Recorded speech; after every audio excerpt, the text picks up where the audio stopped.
The following portion of the Frank Wuco Show is live role play meant for entertainment and educational purposes only. Please do not contact the authorities.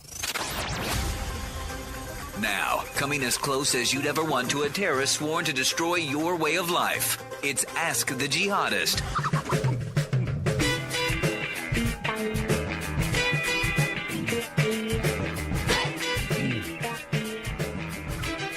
Oh, yes. Ask the Jihadist, everybody. Woo! It's Friday, November 3rd, 2017. Welcome to Raging Chicken's Out the Coop podcast. This is Kevin Mahoney, editor and founder of Raging Chicken Press. Each week, I talk to our Capitol muckraker-in-chief, Sean Kitchen, about the good, the bad, and the ugly in state and national politics.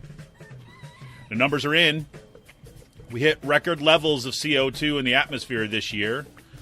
403.3 parts per million, up from 400 parts per million in 2015. What's that mean? Well, let's start with hundreds of millions of people displaced from coastal cities, longer droughts, and fiercer hurricanes. Good thing that the Trump administration brought on Michael Honeycut to lead the EPA's Science Advisory Board. At least now we'll have the Bible to guide our environmental policy. And just in case Honeycut can't get the job done, Representative Jim Bridenstine, a climate denier, is on his way to become the next NASA chief. That'll work. Meanwhile, Mother Jones has reported that Homeland Security hired Frank Wuco, a guy who used to LARP as a jihadist named Fuad Wasul, to lead the department's Executive Order Task Force. That was the task force that was created to make sure that Trump's executive orders against Muslims get carried out.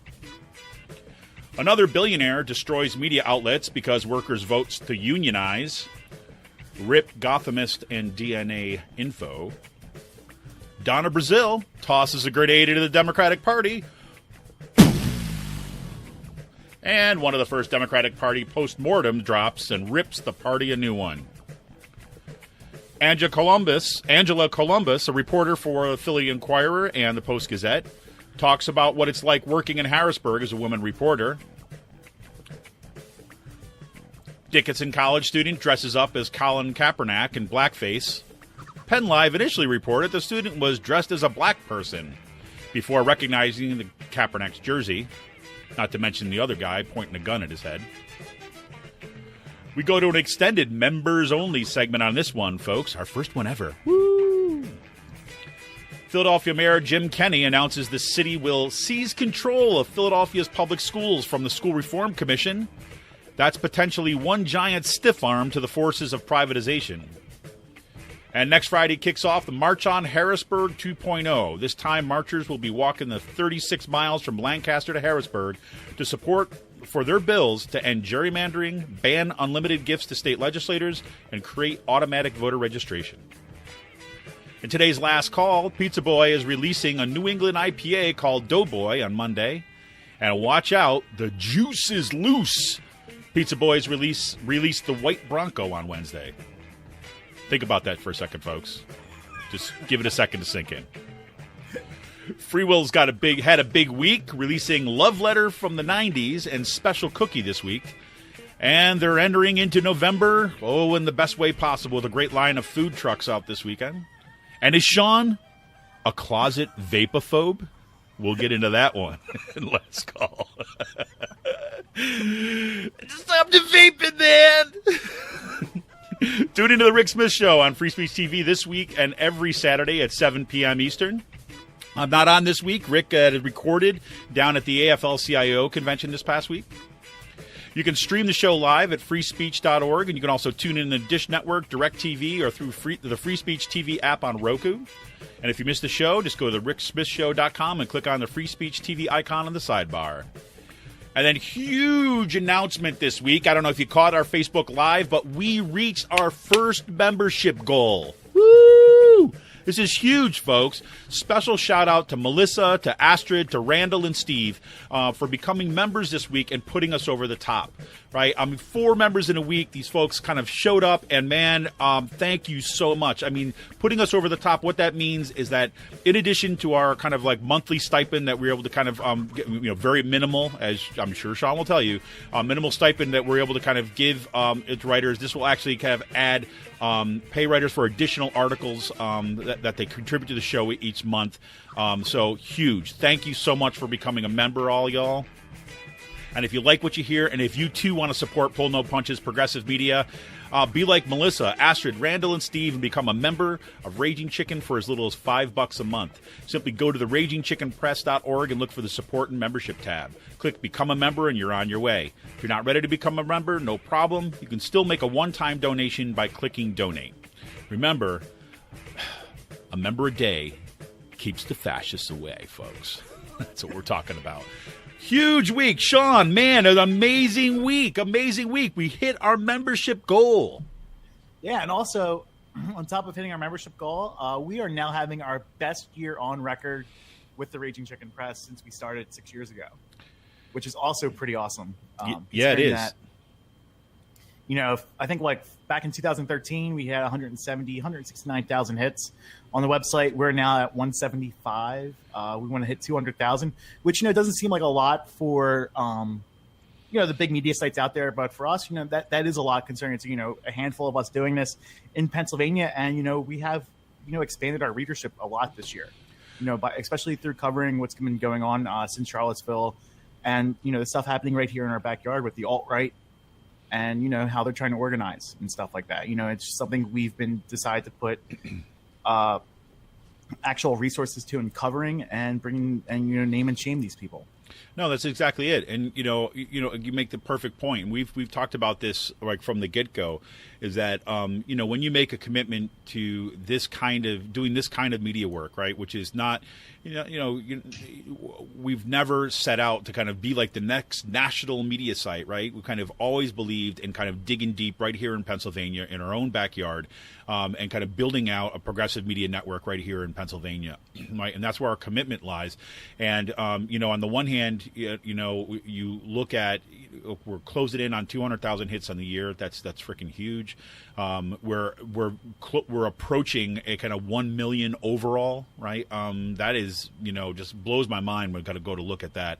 But most importantly, you look at kind of some of the impact of our reporting. We talked a little about this last week, but it matters to me. Things like, the report that I did about the adjunct faculty member who was kicked to the curb when they found out that they needed life-saving surgery. University fires this person, and then they lose their health care and all that kind of stuff. Raging Chicken was not only did we break that story, right, and did we kind of shine a light on that and kind of get attention paid, but we took part in kind of raising money for that individual and raised kind of about $6,000 to ensure that their Cobra Cross recovered.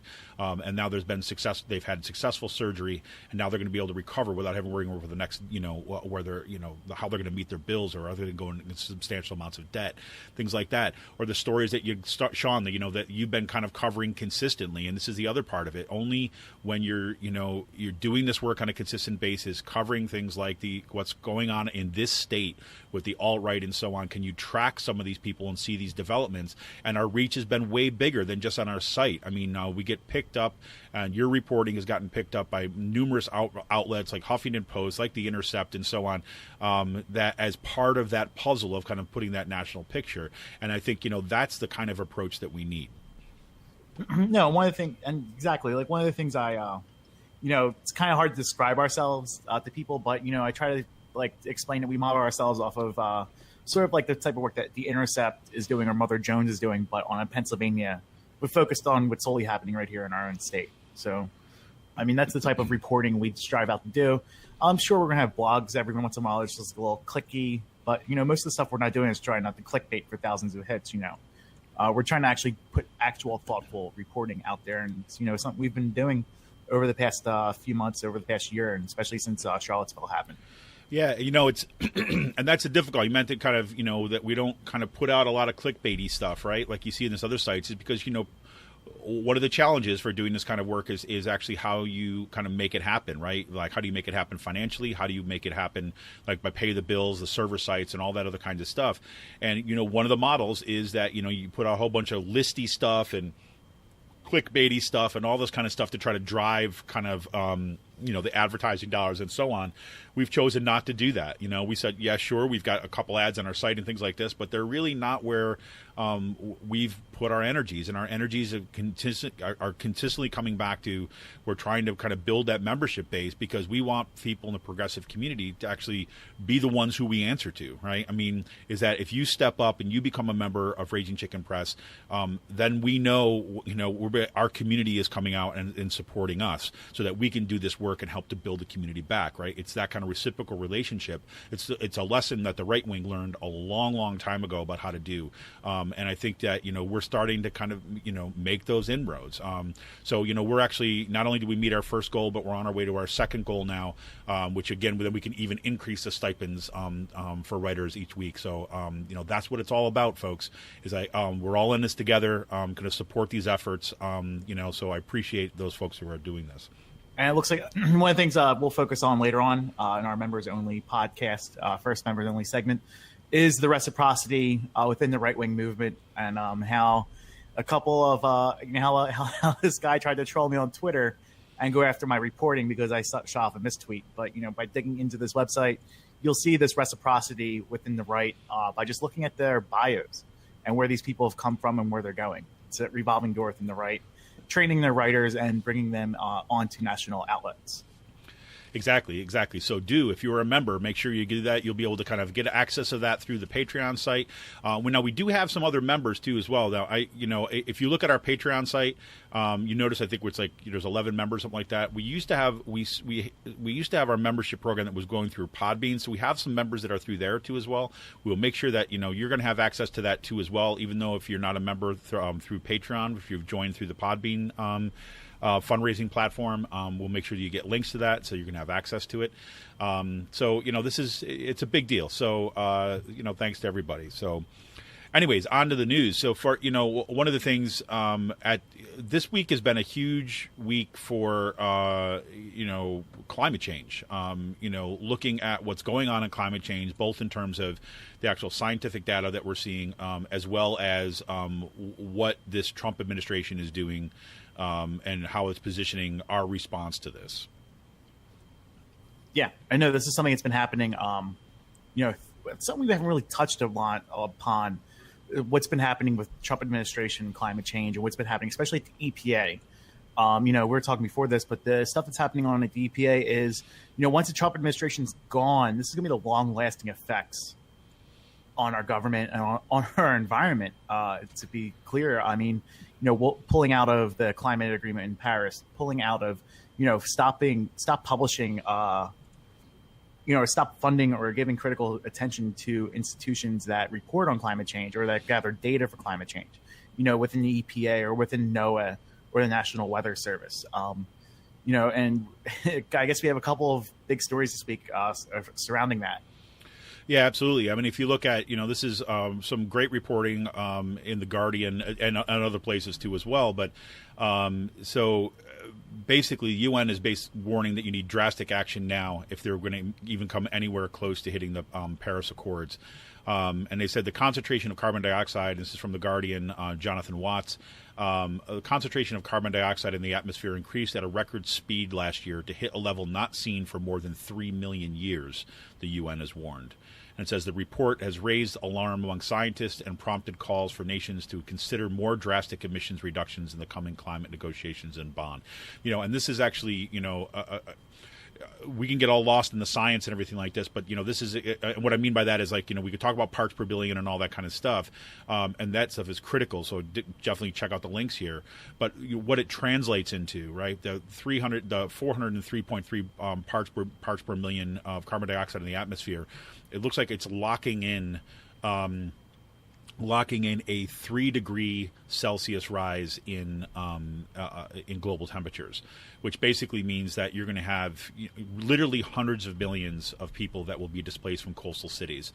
Things like, so some of the pictures on the Guardian site, for example, where they're kind of showing the estimates where, Miami Beach, for example, is pretty much going to be underwater. A third of the state of Florida will be underwater. The city of Alexandria in Egypt will virtually be underwater, displacing about 100 million people.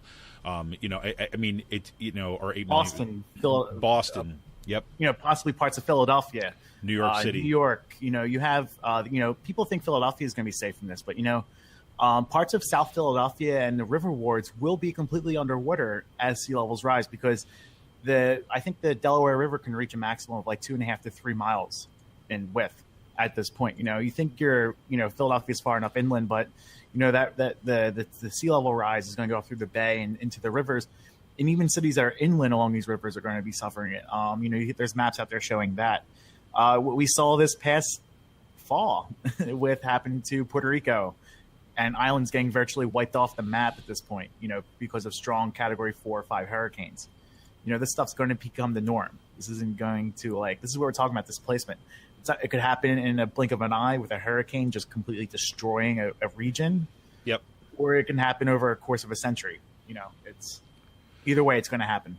Yeah, and I think that's what people don't understand entirely is that, you're talking about, you're talking, if you look at some of the estimates, you're saying anywhere from a couple decades to like the end of the century. And the reason why is exactly the reason why there's such kind of those big differences is exactly what you said, is because scientists are unsure about are we going to see these big catastrophic leaps, and some of the models show that basically you hit a certain tipping point and then there's like a cascade, and then you kind of start to increase, then there's a cascade, and those cascades are devastating, right? I mean, that's when you're talking about huge chunks of the the Antarctic ice shelves falling into the sea, right, and kind of like dramatically raising sea levels. Yeah, they're negative feedback loops. Exactly. Or the permafrost, the thawing of the permafrost, which is going to release methane gas. And methane is like 10 or 15, 20 times worse than CO2 in the atmosphere when it comes out to like the reflectivity of the sun, or trapping the sun's heat inside the earth. It makes the greenhouse gases that much worse. And, methane will then, it's in the atmosphere for 20 years. And then the methane bonds will break apart and it'll form CO2. So then it'll be in the atmosphere for another 200 years on top of that. Yep. These are the negative feedback loops that we're looking at. And good thing we have the Book of Joshua. Yeah, well, I was exactly. I was getting worried about that, but then I realized that the Bible is going to. Yeah, the Trump's got this. The Trump administration is putting everybody who we need in place. So there's another crazy story this week happening about the EPA, the gutting of our environmental protections, and having, a bunch of grifters running this organization, this outlet now. Charlie Pierce had a good excerpt from a BuzzFeed report about Honeycut and a couple of other people getting appointed to these advisory boards. And Pruitt, this is how it starts, Pruitt used a story from the Book of Joshua to help explain the new policy. On the journey to the promised land, Joshua says, the people of Israel, choose this day whom you are going to serve. Pruitt said, this is sort of like the Joshua principle. That is, as it relates to grants from this agency, you are going to have to choose either service on the committee to provide counsel to us in an independent fashion, or choose the grant, but you can't do both. That's the fair and great thing to do. Well, there you have it. I feel good. So we're basically going after scientists, EPA scientists conducting independent research. And one of the people that he appointed to the place this week is called this guy named Michael Honeycut. A Texas Observer says this, for years, Texas chief toxicologist Michael Honeycut has accused the EPA of scaring the public about the health risks of toxic chemicals. The EPA, he said, ignores good science, which demonstrates that a chemical is not as toxic as they think it is, uses Chicken Little toxicity values, and doesn't do the common sense ground truthing. So mercury, ? EPA is overstating the risks of exposure and ignoring the fact that the Japanese eat 10 times as much fish as Americans. You're shaking your head about this. I just arsenic. It could be unsafe because it couldn't be unsafe because we're not seeing increases in cancer rates. That would be true if the EPA assessments is realistic. Ozone, EPA's ozone rules are unnecessary because Americans likely spend at least 90% of their time indoors. Look, this is seriously the kind of stuff that people come up with just by making shit up. They're sitting around, they're drinking beer, and they're like, "They can't be fucked. They can't look. What you see? This mercury can't hurt you, man. If it hurt you, we'd all be dead by now." Yeah, totally, man. These scientists know what they're talking about. That's literally like what this stuff sounds like to me. It's okay. So I actually had two people at the bar once. This is like back in the wintertime last winter, debating if the Earth was round or flat. And the person who we're all gonna die. The person stating that the Earth was flat was winning the argument and winning his friend over to believing that point. I'm just like, I can't look at those people the same anymore. I mean, this. I don't even know what to do with that. I don't even know what to do with that. You know, I mean, I can't. And again, this is, I mean, I don't even want to get into all the kind of potential explanations about why this is. I just don't get that. And it disturbs the living hell out of me that those conversations actually happen, right? And people take that seriously. But this is this is the thinking that the modern GOP has created. Yeah, no, you're absolutely right. You're absolutely right. And these are the people we're putting in charge. I mean, like, I guess you have a good thing about NASA this week. Well, here, okay, so not only, so you want to talk about, this is why this is so concerning. You remember one of the first things that the Trump administration did when they took office, right after the inauguration, was to basically pull down all the pages on climate change from their website. And then they put like a gag order basically on the EPA from using the words climate change and stuff that and materials that they were putting out to the public. And then they started doing this review of this and basically putting out the word that they were going to, you know, if anybody was going to talk about climate change and this kind of data, they could potentially lose their jobs. That's one of the things that launched the whole kind of like, you know, the alt EPA and like, you know, the secret EPA Twitter accounts and all this kind of stuff that was part of a kind of a resistance to that move. Right. So this has been going on now, but now we're getting these people in place. So NASA. Right. And this actually originally started with like, oh, we should talk about this in the space news. But this is not space news. This is freaking our lives right now. Is that NASA, of course, is one of the key agencies that monitors global temperatures. Right. NASA's They have two big satellites up there. You know, they're responsible for putting the satellites in space and collecting the data. So, like one of the things, you know, I took a class in college based on remote sensing.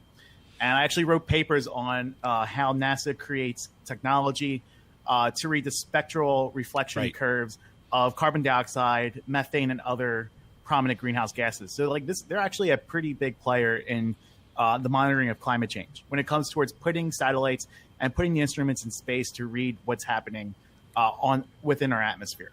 Exactly. I mean, they're considered not just for the United States, like globally, the world, right? Because they have some of the most comprehensive data and kind of available because of the instrumentation that they have there. And this is also one of the key charges of what NASA has set out to do, right? I mean, we talk about NASA's role in space exploration and all that kind of stuff. Obviously, that's the kind of, you know, stuff that a lot of people just will associate with NASA right away. But one of the aspects of it is just the atmospheric and kind of like Earth studies, right? Earth science is one in the mission statement of what NASA is supposed to do. There's that. So you have that. So you got the EPA, who's attempting to kind of, you know, environmental regulations on the one hand. Now you've got kind of the organization that is being, is one of the key organizations that's basically looking, accumulating science, climate science. I'm sorry, I'm getting way ahead of myself here. Sorry about that, everybody. I'm frustrated by this. And now the Trump administration is basically looking to put a climate denier there too as well, right? So now you've got this guy, he's Representative Bridenstine, right? Who's basically being brought in to run NASA. All right, so I want to give you a little bit of a clip. This is from, I believe it's 2013, when Jim Bridenstine, he's from Oklahoma. He's a Republican, of course, from Oklahoma. This is when he went before Congress to talk about climate change and ask Obama to apologize for spending so much money and time investing in climate science. So this is how he begins his little chat. Mr. Speaker, global temperatures stopped rising 10 years ago. Global temperature changes, when they exist, correlate with sun output and ocean cycles. During the medieval warm period from 800 to 1300 AD, long before cars, power plants, or the Industrial Revolution, temperatures were warmer than today. During the Little Ice Age from 1300 to 1900 AD, temperatures were cooler. Neither of these periods were caused by any human activity.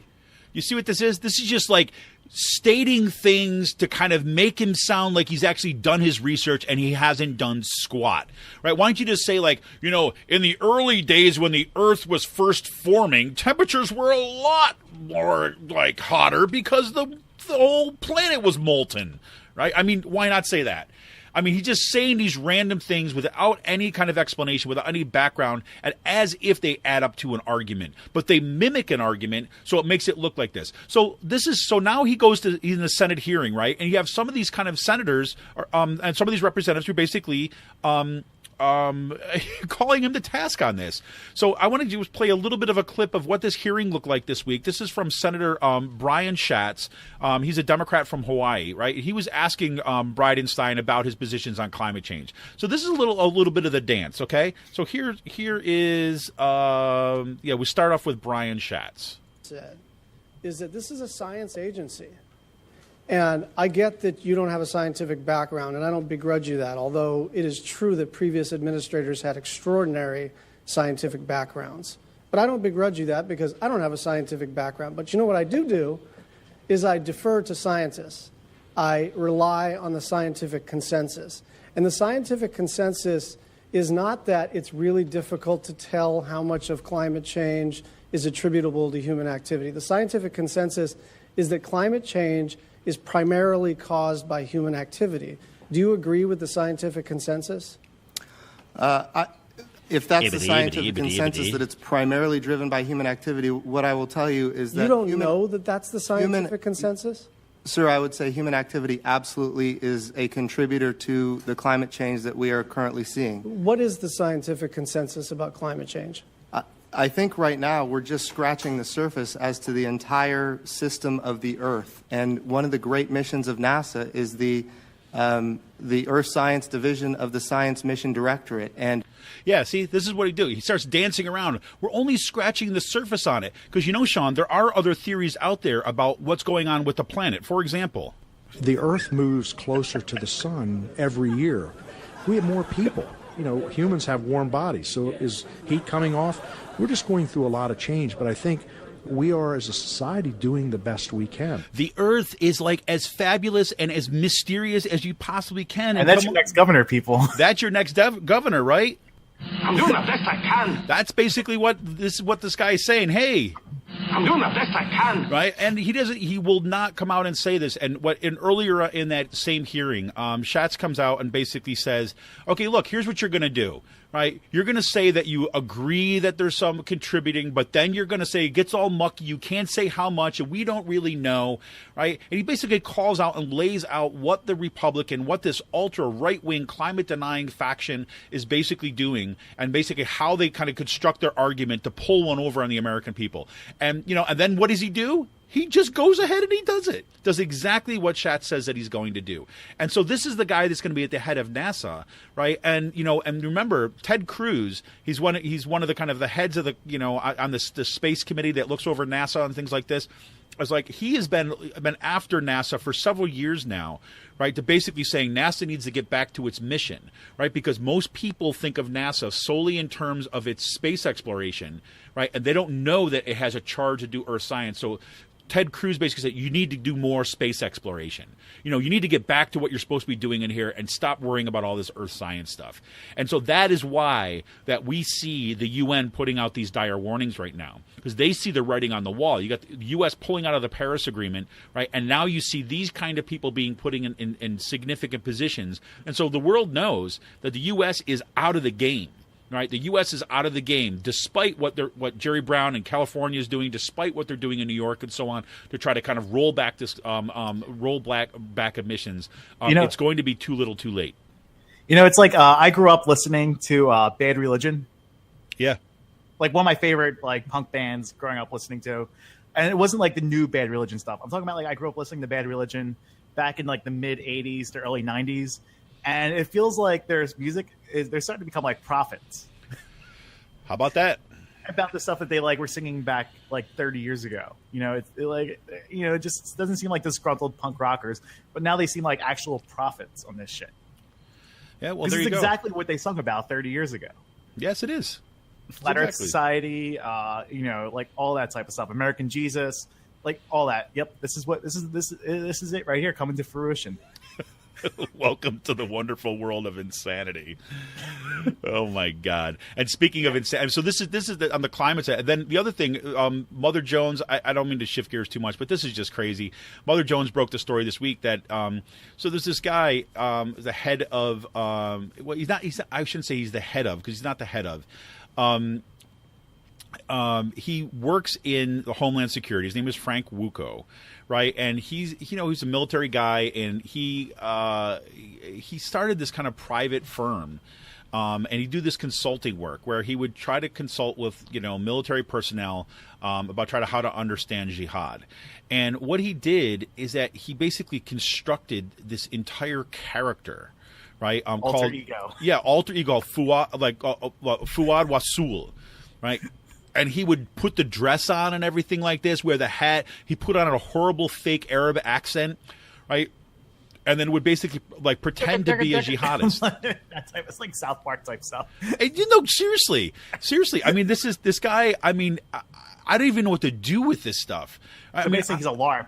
Well, that's exactly it. It's like live action role play, folks. Here it is right now. That's a shout out to Old Man and Skinny Guy down there doing the gaming podcast, and they talk also about LARPing. They should hook up with this guy, and they can make themselves get themselves a direct line to the White House.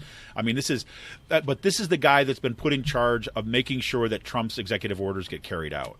And you heard a little bit of that up front, but I just have to give you just a little bit more of this piece. So you heard a bit of it. I want to give you a little taste of the kind of stuff that this guy does. The following portion of the Frank Wuco show is live role play meant for entertainment and educational purposes only. It's his radio Please show. do not contact the authorities. Now, coming as close as you'd ever want to a terrorist sworn to destroy your way of life, it's Ask the Jihadist. Here's your jihadist, Fuad Wasul. And good day. My name is Fuad Wasul. I am brought for you by the Frank Wuco show to make clear to the listeners of the show that the correct path and understanding for jihad. Totally not racist, though. Jihad. Exactly. Is, right? The correct way to make sure that the earth and the human is correct to prepare the earth for the final judgment of Allah. I mean, it goes on and on like this. That's his radio show, right? So this was actually going out. This is like it aired on like iHeartRadio. I don't know, and we used to broadcast on. What was it? It was Florida radio, I guess. That's the best I can tell. WFLA 970. So this was actually a radio show. He had his regular radio show, and then there'd be this break, and then they put out the warning, right, that don't call the police. It's not a real jihadist. And they bring him on, and he does his his LARP right on air. And this is kind of what he basically was doing as part of Homeland Security too as well. This is nuts, man. So one of the reasons why I love doing the media stuff is like getting shit like this. Like, I mean, like imagine just you're the journalist and you get this tip. Yeah. Like, you know what I mean? Yeah. Like you're laughing at that point. You're like, you're just laughing because it's gallows humor. You're just like, are you serious? I can't believe this is happening. No, exactly, right? And this is actually, Mother Jones got this information through a right-to-know request, too, as well. I mean, they wanted to kind of see, like, where this guy was. And, he's been working in Homeland Security back since February, and April is when he was appointed to this task force to ensure that Trump's executive orders have been carried out, right? And this guy is, And if you listen to, he's got some videos out and things like this that you can click down in the show notes if you really want to check it out. You can look at some of the videos, the kind of the promo materials that he would send out, basically as part of his consulting stuff about, I will take you through an experience that you will know what it's like to feel jihad. It's like, it's insane. Crazy. And if you act now, you get a cake too. It's like this is this guy. I can't believe it. Akbar. Exactly. It's just like, what do you do with these people? What do you do with these people? That's all you can do, man. Illogical. But crazy. So, all right. So, Sean, I want to talk about this briefly, and then I want to get into just right up to the break. I want to talk about what's going on in the Democratic Party right now, just kind of briefly too. But you kind of brought this up when we were putting the show notes together. What's going on with the Gothamist and DNA Info? So, the Gothamist and the DNA Info was bought by Joe Ricketts back in March, who is a co-owner of the Chicago Cubs.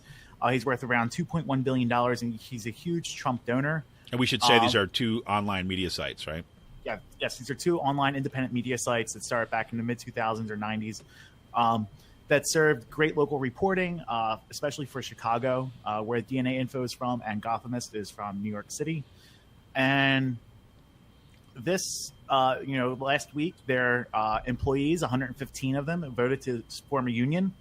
And Ricketts decided to pull the plug on it, the whole thing. And not only did he shut down the websites because of this, he put out some bullshit statements saying this is not how a business venture is supposed to be. They're supposed to be profitable, making money, even though he's worth $2.1 billion. And you have many billionaires out there who sink money into their media establishments to keep them going out of benevolency. But he also got rid of their online archives. So any journalist who worked here for a number of years that's trying to get a job will now lose their archives, and it will make it that much harder for them to get hired somewhere else, because all of their records of their reporting that they would either use for jobs coming up is now has been destroyed, or at least thrown into the dustbin. Yeah, it's crazy. And this shows you that unadulterated power. This is interesting. This reminds me of the what happened to Gawker. Right. People have love-hate relationship to Gawker, right? Because they would just kind of, get into all sorts of celebrity gossip and crap like this, right? But now is the time more than ever we need an outlet like Gawker to exist. Well, exactly. And Gawker was brought down by Peter Thiel, right? Peter Thiel he got pissed off that Gawker, some of the things that Gawker wrote about him, right? Because Gawker was really focused on part of it was at least what was happening in Silicon Valley. And we're reporting on kind of some of the choices that he made, and he did not like them.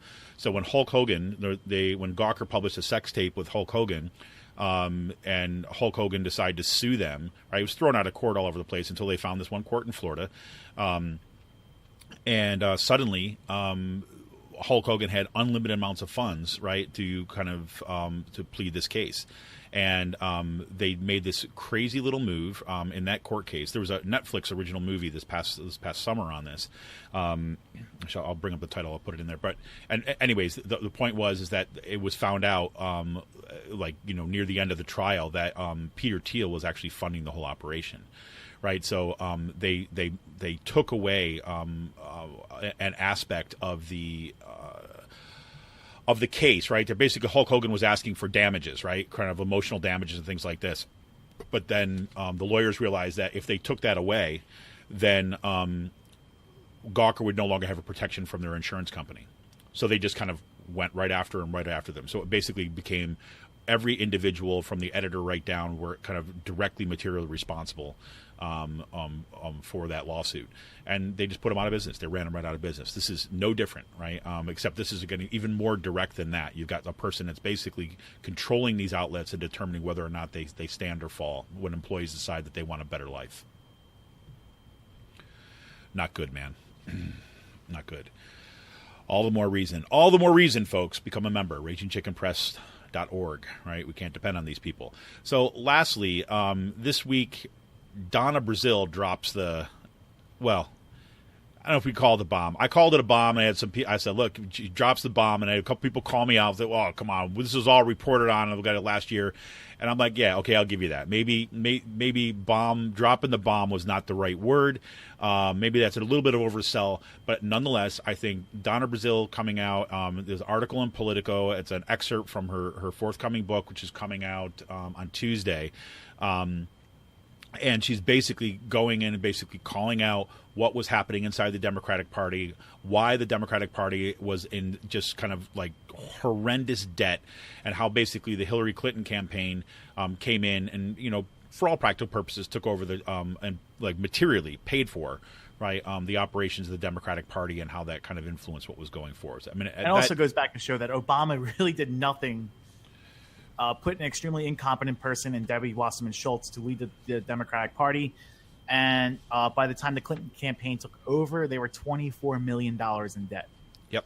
And really, this goes to question, is Thomas Perez going to be any better since he's an Obama candidate within that, since he's an Obama person within the current Democratic Party? Yeah. And what was interesting, all indications are that, no, it's not going to change things. Right, because one of the things that Donna Brazile writes in that was that, okay, look, the Democratic Party, normally what happens is that, you know, you have an election cycle. Obviously, you're going to be spending more money during an election cycle, but then in off-year elections, you cut back on staff and all this other kind of stuff. But what the Democratic Party started doing is they started investing and spending tons of money on these kind of like private like consultants, right, outside and consultants, corporate consultants, to do a lot of their work. And what happened after the like 2012 and 2008, after those elections, Wasserman Schultz did not shrink the personnel and continued to pay this whole consultant class, right? Very expensive consultant class, until it basically, you know, helped to kind of bankrupt the party practically. And Brazile said that, look, everyone knew that she was not a good fundraiser, that she didn't tell people, didn't let other people know what was going on. She'd spring things on you at the last minute. And then suddenly, here you go, the party's in jeopardy. And it also shows a light on the fact that, you know, Brazile suggests that, you know, or I don't know if Brazile suggested, but other folks said, look, Obama didn't want any kind of other power base within the party. He wanted complete control over it, and he was perfectly happy with his consultants as a way of running the party. Yep. And no, and this story also points out a lot of other things. It's really important. You know, it's one thing for like a Democrat to come out and say this, but I think, in my opinion, it's another thing for Donna Brazile to come out and say this. Right. Who, you know, is pretty much, by all intents and purposes, she's been a hack for the Democratic Party for years now. And she came out and pretty much admitted, yes, this was rigged by the Clinton campaign. Not just because the DNC rigged it, but the DNC was being ran by the Clinton campaign going back to January 5th, or going back into 2015. Like, it wasn't like this was something that happened during the primary. No, this was happening because the Clinton campaign was floating all this money to the DNC to bring it out of debt. So, of course, like, the DNC was going to support Clinton in all this. And I think one more shocking points is towards the end of it, where Bernie could have just threw his hands up in the air and started shouting and screaming. When Sanders asked, what she thought about this race, and Brazile was like, "There's just no enthusiasm out there." Yeah, he asked to kind of put the fine point on that, folks, is that she basically said, or Bernie asked her, said, "Well, what are you thinking about Clinton's chances?" And don't trust the polls. Right, and Brazile says, I know all the polls are pointing this way, but I don't trust the polls. I've been out there on the ground, and there is no enthusiasm. The enthusiasm is not there. Now, again, for the critics, yes, I get it. Yes, I know that some people were very enthusiastic for Hillary. There's no doubt about it. But when they were assessing things on the ground, they weren't seeing, things but also like. Goes to show you she ran one of the worst campaigns in modern U.S. history. Right, and I think that's the point that's got to be underscored here, is that what Donna Brazile says, look, why this is what I called was a bomb, right? She drops the bomb, is not because it changes what we already know about what happened, right? It's not like, the smoking gun to prove that, the system was rigged. We already knew that, right? The important thing here, for me at least, is that we're getting some more of the nitty-gritty of the kind of that party apparatus that keeps the attention on why the Democratic Party needs to kind of just get rid of this kind of like, corporate Democratic center. And you bring up the point about Tom Perez being in there. We just saw last week, we talked about this on the show about the purging of the Bernie-crats from the the Bylaws and Rules Committee of the Democratic Party. Is like we're seeing basically the Democratic Party setting itself up for more losses, which is, again, all the more reason that you dig in locally and you kind of build a power base, build a progressive power base right in our communities. Crazy. And I don't know if you saw this. Did you take a look at all at the autopsy, the Democratic Party autopsy? No, I did not. Well, maybe we'll talk a little bit more about this next week at some point where we can dig into it more specifically. But as you know, after the election, obviously one of the things that happens, not obviously, but what should happen after elections is that, especially when you take such a beating like this past election, and you bring someone like Trump right in there, you got to do a post-mortem, right? You got to basically review what did you do right, what went wrong, and doing this honestly as directly as possible. Whether or not the Democratic Party as a whole is kind of doing that, they're not really saying, but there's a group of folks that are have been Democrats, have been part of the committee structure, have been part of representatives and delegates and things like this. They dropped their first post-mortem, and it was called the Democratic Party Autopsy. It was written by kind of like Norman Solomon. There was Norman Solomon. I'm just forgetting the names of the people off the top of my head. But some people who have been involved with Democratic parties, the Democratic Party politics for a long time, and it's brutal. I'm telling you, it's a brutal and clear assessment about the alliance the Democratic Party has moved towards these kind of these corporate consultants, and has gotten away from any kind of grassroots politics and is taking their own people for granted. It's a really, really good read, kind of I think an important read, and it's important that they put it out. And I thought the fact that it came out the same week that Donna Brazile's piece came out gives us a lot to chew on.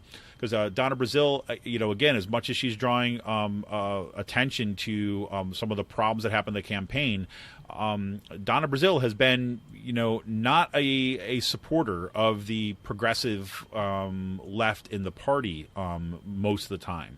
So what's happening there in terms of political plays, I don't know. But so I think it was important to have that strong voice coming from the progressive left of the party to come out the same week that Donna Brazile comes out. But we'll talk about that maybe a little bit more next week. But I don't know, Sean. You think there's any hope, man? You think they're going to get their act together? I don't. I think they're going to get steamrolled in 2018. Yep. Governor Wagner, folks. Governor Wagner. I'm in the waste management business. Everybody immediately assumes you're mobbed up. It's a stereotype, and it's offensive. You're next governor. And Senator Barletta. Get used to those two words. Well, on that wonderful, happy note, folks, we're going to come up to a break right now. We're going to take a quick break. We're going to come back, and we're going to talk about what's going down here in Pennsylvania. I want to remind you, support this work. Become a member of Raging Chicken Press for as little as $5 a month. Go to ragingchickenpress.org, click on the Support and Membership tab, and you're on your way. We'll be back right after this.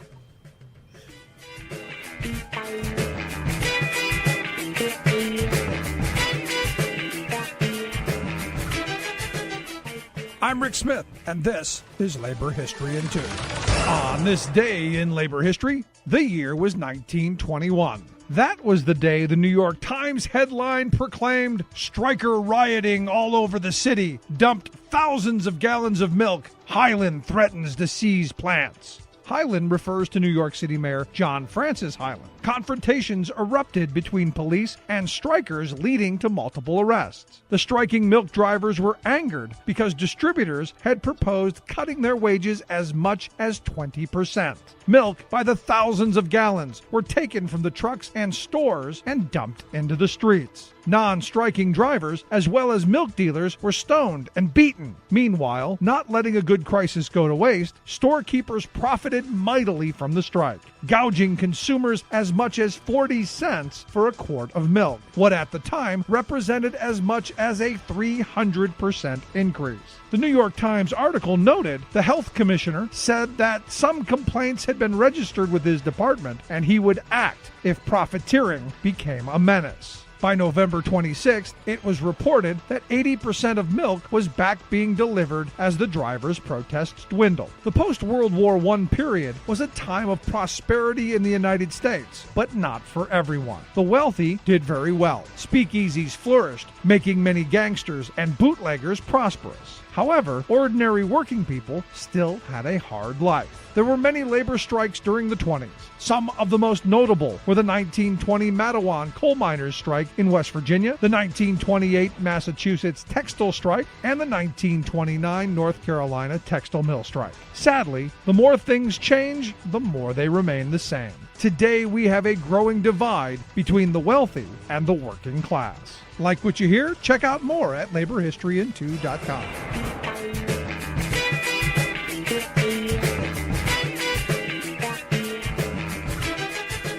Welcome back to Raging Chicken's Out the Coop podcast. And another great week. That first segment, I think, I don't know what it is. And as Sean can tell you, if you kind of pull him aside, you run him to Harrisburg, you can tell he will be the witness to the fact that I just can't get my act together today. So this is taking forever. Anyways, Sean, so you have some cool stuff coming out of Harrisburg this week, especially in light of all the continued revelations that about sexual harassment and kind of the conditions that women are facing in a variety of different workplaces. We saw this past week one of the heads of NPR, right, was also outed as kind of being a serial sexual harasser. This is kind of, it's one of these cascades like that is a necessary thing that we've got to kind of expose this stuff and to hopefully put an end to. So take us to this piece that that you're talking about here from Angela Columbus. So Angela is she wrote an article for the Pittsburgh Post-Gazette called covering the PA Capitol while female. It's came after as a response to the Me Too movement. It opens your eyes to how politicians treat females in the Capitol and also how they treat female reporters. She goes into detail about this. It's definitely worth reading. It's some of the stuff is just the stuff you see in the Capitol, the stuff you hear in the Capitol, the stuff you see in some of the bars downtown. Harrisburg was known as Sodom and Gomorrah back in like the 1850s and 60s, and it's still like that today. I've witnessed things in the Capitol. I've witnessed things in the bars downtown that are borderline sexual harassment, sexual assault pretty much at that point, and it's something that it's just not a Republican thing. It's both parties. It's both parties. It's lobbyists. It's everyone within this male dominant culture that's out here in Harrisburg. One of the things that's going to have a lasting impact on what I witnessed firsthand. I'll keep on telling the story over and over again. Standing outside of Planned Parenthood, hearing the defund Planned Parenthood Senate hearing, where Senator Eichelberger just gets completely demolished by Democratic senators, gets embarrassed for not knowing what his bill does or the language in his bill or what other services Planned Parenthood provides. But, we're standing outside talking to a couple of the Planned Parenthood folks. And Pennsylvania State Representative Dom Costa out of the Pittsburgh area walks by and in a fat Albert voice goes, "Hey, my ladies," and chuckles. And says it to two female staffers outside as we're walking by, and it stopped me silent. Like, I heard it, and I witnessed it. Like, that's just it. It might have come off as a joke, but witnessing that and hearing that was extremely uncomfortable. Like, just because it's like something I would never consider saying to people, like, "Hey, my ladies," in this like fat Albert type voice. That's incredible.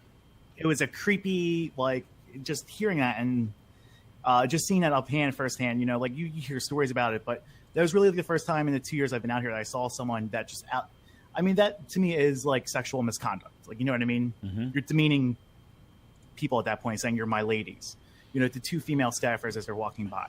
Well, yeah, and she, you know, again, this is, and that piece is a really good one. I think people definitely need to read it because, like, say for example, you know, when she tells a story that when she first was coming out to the reporting, she had a friend of hers that basically said, "Hey, it's like being back in high school," and she said that, you know, basically this past week, as you know, as female legislators and lobbyists and political consultants, all women who are basically, you know, from California, Illinois, and across the country, came forward to talk about the pervasive sexism and harassment in the state houses, she began thinking about what's happened in Pennsylvania because it was virtually silent coming out of Pennsylvania.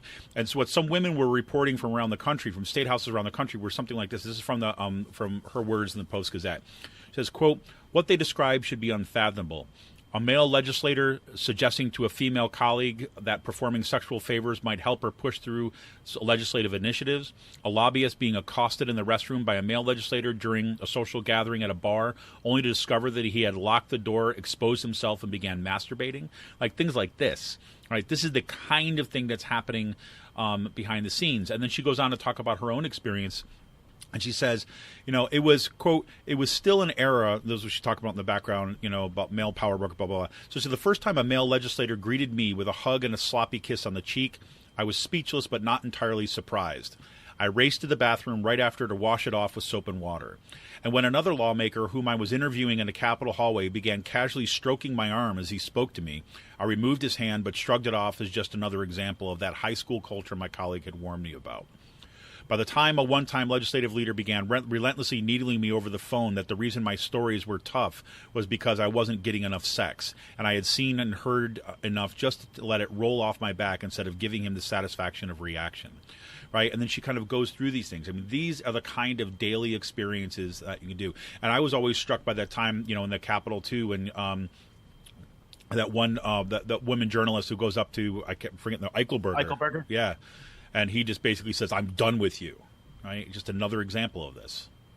I know. I mean, like, you also had another female journalist get asked by a state senator, Scott Wagner, "How old are you? Why are you asking these questions?" Sort of like in a suggestive way, "You're just a kid. Shut up." Right. Like, you don't have any place here. You know, like, it's the type of thing where, you know, Angela's one of the best reporters in the Capitol, by far. She is...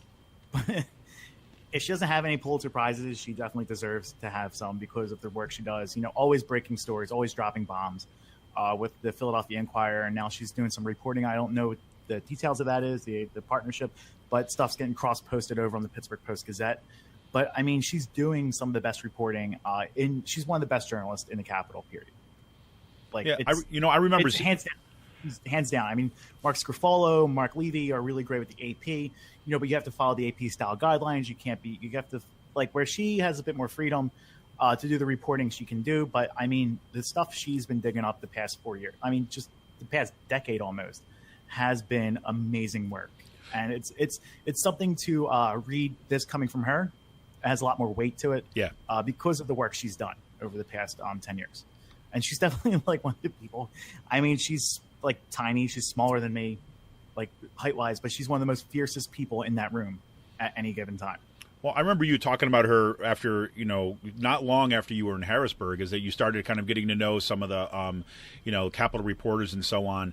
And you raved about her all the time, that what an amazing reporter that she was. The work that she was doing is fantastic. I mean, you were the first one that kind of drew my attention and said, "Hey, pay attention to this woman's work because she's one of the best reporters that's there." Yeah, I mean, it's definitely something to look at, you know. It's some of the stuff I've witnessed firsthand to really open up my eye to with, you know, Democratic lawmaker. I mean, you also just had a state senator get caught, you know, rumored being caught having sex inside his Senate offices with a staffer. I mean, this is the type of stuff that goes on in the Capitol. It's not like it's like fake. Mm-hmm. This is the stuff that we hear all the time. You know, we don't report on it because it's, you know, it's a lot of rumors and stuff like that. But this is the exact type of stuff that goes on. You know, I shot off a thing, tweet on vacation over the summer that, you know, Democratic Party is holding back female leaders from making issues. And I got bombarded especially by a couple of high-ranking Senate staffers and a couple of female legislators. But, you know, she explains in this article that when it comes to making policy decisions, you know, like actual budget decisions in this state, every single female legislator is left out of the room. Yep. Exactly. On this. Yeah, like the Democrats might put females out there to do stuff, but she's left out of it. Why is Madeline Dean not in leadership role? Yeah, no kidding, man. She's amazing. Like right now. Yep. You know, it's questions you have to ask. No, absolutely that. So, I mean, kudos there. And so you definitely got the link in our show notes today. Please go read that.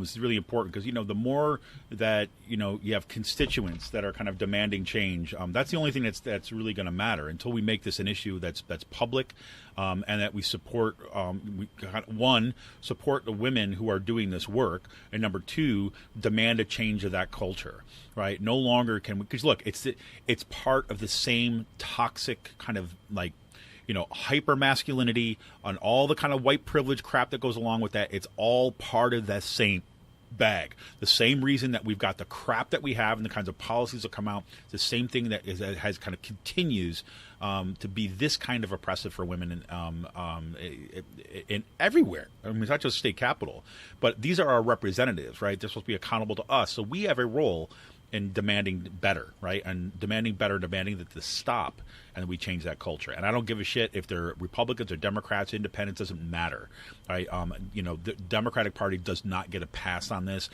not that it ever has, but no does even the most progressive folks. They need to step forward. Because I look at it like this, and this is the strength of this Me Too thing.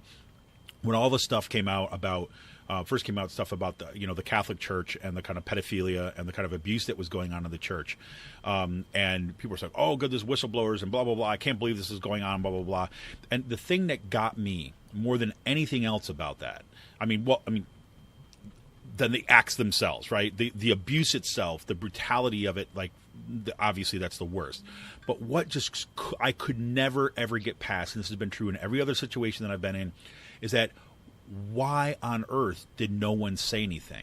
Not the victims, but the priests, right? The people who have taken a vow, right, to basically represent God, right? Love, peace, care, all this other kind of stuff. Supposedly these moral things. Where the hell were they, right? Not just the bishops and the Pope, all that. Where were the priests every day speaking out against it? Because they knew, right? The same principle here.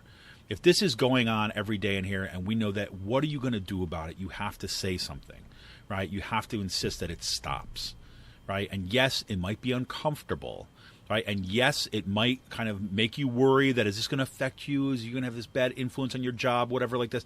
Maybe, but then you just got to step forward. And by you got to step forward, you know who knows about this mostly? Other guys, right? So it's on you guys, right? So kudos to that. Right there. Oh, boy. So, Sean, you had this other story this week, and we're going to talk about this in our members-only site a little bit more. We'll get into some of the fun aspects of this a little bit. But this is just kind of, again, it's one of these little things that comes up, right? Just a Instagram, picture, whatever. But, again, it's part of the same narrative that we've been kind of drawing attention to for a long time.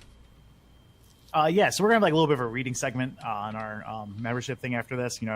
What I encountered on Facebook or Twitter on a tweet I put out there about this, with some conservative group. But, basically a Dickinson College student dressed up as Colin Kaepernick in blackface, had a wig on and had a Kaepernick jersey on. He was taking a knee and then there was a fake gun or a real gun pointed to his head. Most likely the gun was fake, but still you never point a gun to someone's head because, it's basic rules of having a gun, being a gun owner. But, and the post gets put up on Instagram. And, one of the things I'd say to people this week, thanks for anyone who submitted tips to us. Oh, yeah. We had a bunch of tips come through this week. Shout out to them. Shout out to the person who sent this to me on Twitter. It's someone who I know from the area, and basically, I think the best part of this was Pence. So, we put this up there, did some reporting. Everyone knows Colin Kaepernick is responsible for the Take a Knee protest against police brutality, which has morphed into a cause celeb for the right wing, basically saying you're disrespecting our flag when it's not the intention of the protest. And, Penn Live initially put out a headline without mentioning Colin Kaepernick's name in it, without mentioning anything in it. The student was dressed as a black person. In other news. Random... Yeah, he's just dressed by as a black person, happens to be wearing a 49ers jersey with number 7 on it. I wonder who it could be. It could be like Joe Montana. What about Steve Young? I don't know. No, yeah. I mean, how you miss that in this context too is really hard to fathom. You know, I mean, given the fact that it's everywhere in the national news, right? Yeah. Yeah, something else. And you just gotta shake your head at this stuff sometimes. We're going to talk more about this later. Encounter I had with a troll editor from this college newspaper. The trolls. And basically trying to discredit my reporting over a stupid word I said. So please listen to this afterwards, and we'll get right into that. Yeah, because as part of that too, we'll have some of the tips to kind of watch out for about how these people behave and kind of what they try to do and how they try to undermine you. So we'll look at that.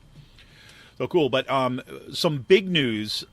This was like I actually before I shared this, I went and kind of like I read this article and then I went through it again to make sure that it wasn't just like like a fake story that was being put forward to see if she would share it, because I just couldn't believe it. I'm like, what era am I living in? I mean, how is this actually happening? Seizing the means of productions, man. Exactly. I'm like, what is going on? So the story is about Philadelphia Mayor Jim Kenney basically announcing that the city is going to seize control of the public school system. I'm like, you're nationalizing stuff like that. I'm like, oh my God, Philadelphia's Cuba. What's going on? Jazz is coming to Philly. Right, exactly. But this is, I mean, I don't know what we're going to have to see what the details are on this as this kind of as this moves forward, what they're actually talking about. But the fact that you're saying that the city is going to seize control away from the School Reform Commission, that statewide body, right, which has kind of been pro-charterization and privatization, to seize control over it and pay for it is something else. So I mean, I don't know, Sean. I mean, this blew my mind this week. So the the Philly.com story we have linked to. If you hit your paywall, just hit the right click, go to incognito tab, and you'll be able to read this story there. With this, I definitely recommend reading it. Basically, it says on November 16th, the 5-member School Reform Commission, SRC, will consider a vote to dissolve itself, which it has to be a unanimous vote. It has to be a 5-0 vote to do this. And Kenney is confident that it will be approved. The State Secretary of Education would certify the dissolution by December 31st, a move that seems a given with Governor Wolf on record supporting local control of Philadelphia schools. The SRC would cease to exist on June 30th. And then that means it would go right into the hands of the Philadelphia School District on July 1st, the beginning of the fiscal year. It would be replaced by a 9-member school board appointed by Kenney. Those members will serve terms concurrent with the mayors. Unbelievable. That's unbelievable. I mean, this is something activists have been fighting with Wolf about for a while. This is something activists have been fighting with Kenney for a while, and it's a campaign promise that both of them are coming through on. Yeah, I mean, I think this is something else. This could potentially be super, super significant. And like I say, I mean, I want to dig into some of the details, and we just got to keep an eye on this as this moves forward, because this, if it is what it seems like, this could very well set a precedent and kind of offer a model for how we actually begin to think about pushing back against the forces of privatization in education. I mean, I kudos to Kenney for getting this ball rolling.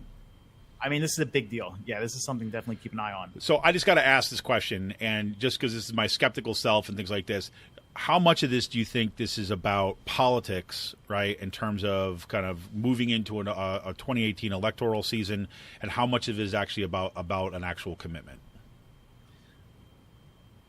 That's a good question. Mm-hmm. It's not going to be an election year for Kenney. That he's not going to be up for a couple more years now. Yep. But on Wolf's end, yes, this is about education. But I mean, the Republicans have neglected education funding in the state and have hampered Philadelphia in doing so and doing this. It's going to be interesting to see where this goes. Indeed. So we're going to keep on following this because it's something else. So right before we take a break, so we're not going to go drag on forever for this segment. We're going to try to do our best to stay within, get out. Well, it's afternoon already, but that's my fault. Here we go. But I do want to give a shout out for next Friday. November 10th, kicks off March on Harrisburg 2.0. Now, remember, we covered this, the March on Harrisburg. Sean had some amazing video from that, from the first March on Harrisburg that left from Philadelphia, that marched all the way 100-plus miles to Harrisburg, and to kind of advocate for these three bills, right? These three these policies that basically would end gerrymandering in the state, would ban unlimited gifts to state legislators, because currently that's allowed, and to create an automatic voter registration system, right? So what's so important about this, and I think this, why we've been following this, why we continue to kind of stay in touch with the people that are doing this, organizing these events, because they're not just saying get the money out of politics, right? And arguing for that. That's important, of course. But what they've been pushing really hard, and they work nonstop around the year, right, to be out there lobbying in Harrisburg for these three bills. And they use these marches as a way of kind of bringing people from different aspects of the state, and again, to keep the pressure on to get the money out of politics and to end partisan gerrymandering. It's something else, Sean. And, so they're going to be leaving Lancaster. They're marching from Lancaster. It's a 36-mile... Lancaster, whatever. Lancaster. I can't do it. You still say Wooder, too, but, I don't give you a hard time about that all the time. So they leave on Friday, November 10th, and they're going to be arriving in Harrisburg, I think, on the 13th? 13th, yes. 14th? Yes, and there's going to be actions on the 13th and 14th, and more arrests happening. And it's definitely going to be fun watching this. These are a great group of people. They've been out here for a while, and maybe we should try to get them on the podcast sometime to talk about this. Yeah, absolutely. I was thinking about this too. We know we've talked about Reed before. We've talked about some of these other folks. I would love to have as one of our future members only things. We've got to do one of these, kind of roundtables where we're just kind of getting folks on who are active in the movements and kind of talk about some of the issues of the day. Talk about questions of strategy, what's going on in the background. Just as some kind of the kind of discussions I think we need to have, right, in that kind of smaller group session. So we'll see. So keep that out. And then there's word that the 20-week abortion ban may be making its way through the legislature again in December. Really? And as people know, the session does not end December 31st because it's not a odd year. It's not because it's a even year election year. That'll be next year, next December, following December, when the session ends. But activists, female activists, women activists in the region are starting to get their handmaid tales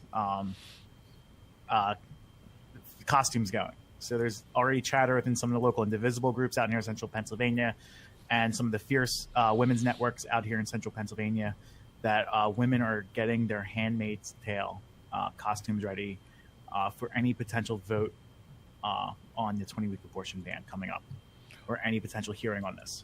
Awesome. Is there any indication what time frame we're looking at? Possibly in December. That's what they're thinking. All right. Well, again, we'll put some links up to this, and we'll come back, maybe talk a little bit more about it next week, especially if we can get in touch with some folks that are actually doing some of that organizing before next week's show. All right. This is Kevin Mahoney, editor and founder of Raging Chicken Press. One more reminder, become a member if you can. RagingChickenPress.org, support membership tab. All right, we'll be back right after this break with our last call.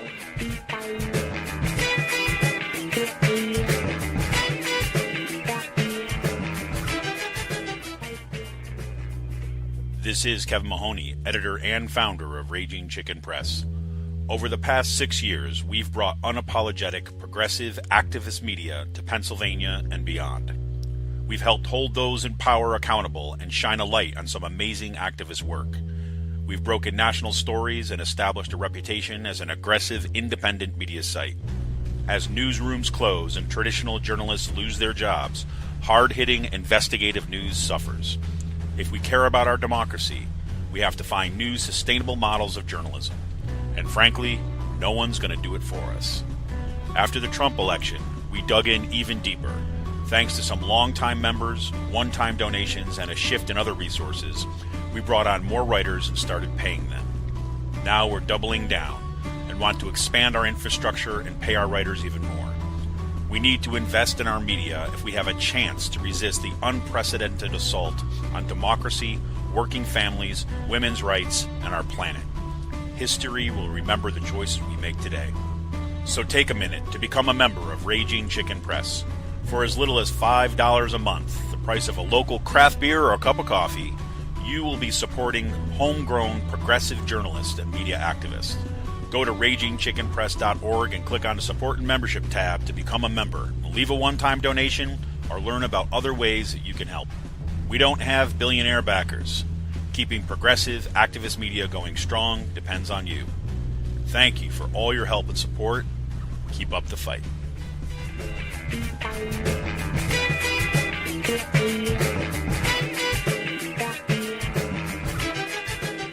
Welcome back to Raging Chicken's Out the Coop podcast. It's time for our last call. And we're having a kind of especially a tough time today because, man, there's a guy, he's sitting at the bar and he's got a vape, he's got a little vape box and I can't stand the vape. It's getting in my face, it's ruining my experience. That was Sean at the bar the other night.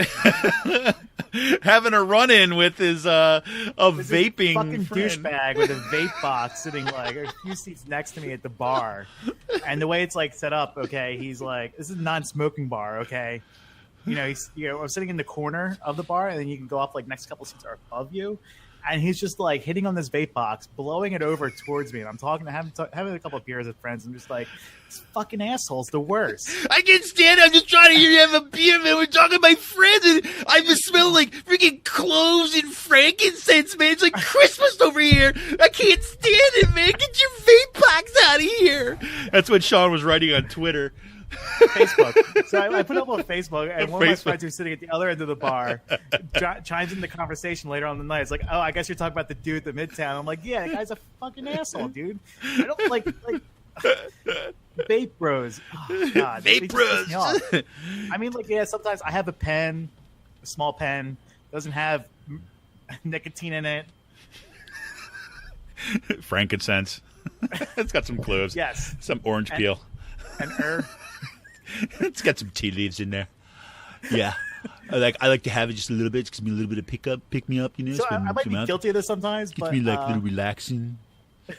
It's not really, dude. It's not like about, you just got to know the ethics of it, bro, right? You just got to have you got a little puff smoke come out of your mouth, man. It's just fine, it's a little vape, but come in here with this little freaking vape box, man. It's like a box. He had like a trail of smoke that fucking went buzzkill, man. He's fucking buzzkill all that freaking shit coming out that box.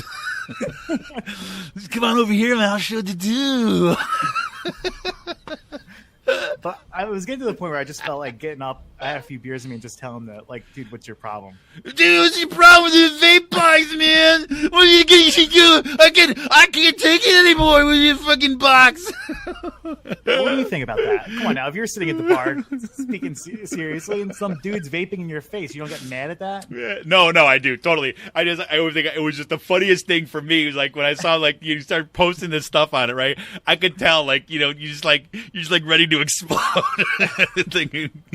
And I could see it. Oh man, it's crazy. It was like 20 or 30 minutes of him just vaping. I'm just like, Jesus Christ. Yeah, that was and so vaping. Then you can vape, and that's not considered smoking in a building. Then I guess so, but I think it's up to the discretion of the bar. It's a non-smoking bar. Yeah, I'll tell you. I remember. I mean, God, I remember when they started passing the laws that banned smoking in bars, right? And people all got all wang about it. But holy crap, it was so awesome. I mean, I lived in Allentown when they were banned it in Pennsylvania, and there used to be this bar right down the street from where I lived. And I used to go there just, for dinner and things like this. And, it's kind of just to get out of the freaking house, especially when I didn't know anybody in Allentown yet. So I'd go over there, and it was so smoky. I would come in, I would be reeking from it, coughing, all this kind of stuff. And then, like, a year later, when they passed that law, you'd go in there and like, oh, my God, this is amazing. I know. It's the type of thing where, people were – I remember that I was a kid, and people were always complaining about that, especially people in my family who smoke. But, dude, I have the right to that clean air. It's like – that right to that clean air and because you want to give me the detriment health side effects because if you're smoking at the bar, fuck you. No, and I just looked at it like this: is like, okay, look, you smoke, it's also like a workplace issue too for employees. Right, exactly. Like no, it's like, look, you smoke. I mean, that's your call. I mean, you obviously know the health. You know the health effects of it, and again, stopping smoking is not easy. Right, so it's not like saying, "Oh, you're just choosing to do the bad thing." But again, it's about what we want our environments to be, right? And we know that secondhand smoke has really detrimental health effects, and that's that's what it comes down to. It just kind of reinforces that, and it actually has. I've known some people who it actually has helped them quit. Because instead of kind of sitting there, you go out and you're having some beers with friends and stuff, and then instead of kind of like going out, going outside and kind of having to smoke outside, you just kind of just sit around and hang out with friends. Because it was always like in those situations that they'd be more likely to kind of break their commitment to quit smoking and stuff. So, yeah. But now there's vaping, man. That was fun, man. I loved seeing that when I saw it come up. So, anyways, so this week we got some cool releases. Walk us through the Pizza Boys. Well, at Pizza Boy, the juice is loose. The juice is loose. They released a milk sugar orange juice IPA called the White Bronco. Totally no OJ reference there. You got that? And that's why I'm like, it's like, are you everybody just pause for a minute? Just take that in. There are also, there's other OJ beers that have come out. OJ Simcoe, an orange juice Simcoe IPA, some other people. So people are having fun with this in the brewing community. We're not just the only one, hopping on it, but it's a really good beer. And then Monday, they're releasing a New England style IPA called Doughboy. It's going to be coming at 5.7%. Nice. Very cool. Very, very cool. We had this week, same thing out here, big release week at Free Will. On my neck of the woods. This came out in four packs. There was it's called Love Letter from the 90s. It's an Imperial India Cream Ale, right, which comes in at 7%. It was in the 16-ounce cans once again, and they limited it on one case per person. And I don't know, I didn't catch this. That one was released. Well, both of these were actually released on Halloween. They were going there for a while where all the releases were coming out on a Thursday, and so I started paying attention there, but now they're doing Tuesday, so I'm hoping there's still some left, because I'm going to head over there after later on today just to hopefully kind of pick up a couple of those. So that was the Love Letter IPA, and this is how they describe it. It's an Imperial Cream Ale brewed with oats, milk sugar, and Bloody Butcher corn from the Castle Valley Mill in Doylestown. Which is cool. Like, they're again supporting local ingredients and so on. And then a triple dry hopped with Galaxy, Mosaic, and Citra, creating a juicy, fruity, totally red hazy hop bomb. So we'll see how that is. And it does have notes of tangerine, just to kind of link up with that OJ thing you got going there. So the other one, it's called Special Cookie. It's an Imperial Spice Brown Ale that comes in at 12.5, right? So it's a heavy beer, heavy on the alcohol thing. Also, they're in 4 packs. And I had a pre-taste of it. It's kind of interesting beer. It wasn't what I was expecting when I first had it, but it's kind of cool. And they said, they have this one beer. It's called the Speculoos Cookies, right? And this is kind of a riff on that, or the riff on the Speculoos Cookies. And it's got like this cardamom, brown sugary, cinnamon, ginger, like these fall spices in there, some vanilla and that kind of thing. So it makes for an interesting kind of fall beer, right? So I got to pick up some of that too as well and kind of check that out. So, and Free Will this weekend, if you're not doing anything, once again, they'll have the food trucks going crazy out there all weekend, bringing in November Right. I think they've got the Egyptian one again this week, if I remember correctly. I can't remember. Let me see if I can find it real quick. Yeah, so here you've got... Yeah, so actually, that was yesterday with the Egyptian cuisine. Tonight, this is Friday, you got Urban Woodfire Pizza. And actually, my family and we got that a couple weeks back. This stuff is awesome. And then on Saturday, they got this Trey locally sourced place. And they're also going to be joining in the Apple Festival up in Peddler's Village and so on like that. So pretty cool stuff. Another thing they're doing, actually, there's the Hot Rods and Hops 2017. This is down at Neshaminy Creek Brewing Company from 12 to 5 on Saturday, if anybody's looking for something to do tomorrow. And then Sunday, back at Free Will with the Flying Pie Guy and beer, of course. So that's my rundown, at least for what's going on kind of this neck of the woods for that. And one last thing, I guess, before we say goodbye for the week. Yeah. Frank Rizzo statue in Philadelphia. It's coming down? Well, it's being moved to a different location. So, social justice warriors and, snowflake liberals have won. Frank Rizzo, what do you mean? Where am I going? Fuck you. What are you doing to my statue? So, how about that? Philadelphia's Frank hometown Rizzo's racist. being moved away from the Municipal Services Building in Philadelphia. Doesn't say where it's going. No. I hope it gets like melted down for steel and bullets and stuff like that, or maybe like and bullets. What the hell are you not saying? bullets. Smelted down. For I hope like, it gets melted down for steel and bullets. I was thinking of like the hell when is they did that? back in the Revolutionary days. They would melt it down, like they would for like their musket balls. There we go. How about swords into plowshares? How don't we go in that direction? I hope they melt down Frank Rizzo and they make daggers out of it. Swords or like maybe like morning stars and maces. All right, I didn't mean like that. I was not paying attention. I meant like musket balls. Honestly, you're still caught in that cloud from the vape dude, man. Oh man, it's been quite a day. All right, so Sean, anything else for the good of the order today? No, please tune in and listen to our nice little fun extended segment by becoming a member. Yes, by becoming a member. And again, once again, to close out today, special shout out once again to Melissa, Astrid, Randall, and Steve for becoming members this week, right, and putting us up over the top, because now November will be the first time that we're able to kind of kick in our kind of next level of compensation for our writers. So this is a big deal. Thanks, everybody. Once again, this is Kevin Mahoney, editor and founder of Raging Chicken Press. We will be back to you once again next week with another edition of Out the Coop. In the meantime, check out other things out. Oh, probably going to have some cool interviews coming up next week, too, as well, so keep posted. All right, we're out of here. See ya!